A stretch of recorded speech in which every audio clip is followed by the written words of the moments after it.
Всем привет, меня зовут Лукпан Ахмедьяров, я один из авторов канала «Просто журналистика» в Ютубе. Мы вам очень признательны, наша команда вам очень признательна за то, что вы по достоинству оценили наш предыдущий фильм «Кантар».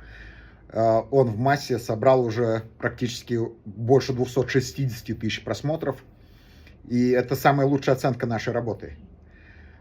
У нас впереди есть еще одна идея, еще одного фильма, который мы хотим снять в ближайшее время. Большой проект о казахах, которые живут рядом с военными полигонами, российскими военными полигонами на территории Казахстана.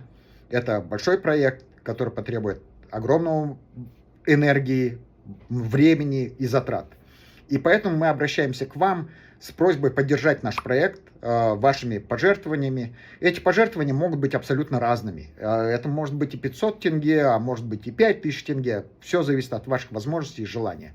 Но самое главное, мы хотели бы, чтобы это был поистине народный проект, которым мы могли показать, что документальные фильмы, такие затратные вещи, настоящая журналистика на принципах свободы слова может реализовывать при полной народной поддержке, а не финансируемая государством или крупными какими-то коммерческими структурами. Этого мы не хотели бы быть зависимы от государства. Поэтому к вам большая просьба. Прослушайте это видео до конца. Помогите нам, окажите свою поддержку. Мы будем вам всем очень признательны. И я больше чем уверен, что наш конечный результат, фильм, который мы сделаем, вам очень сильно понравится. Спасибо.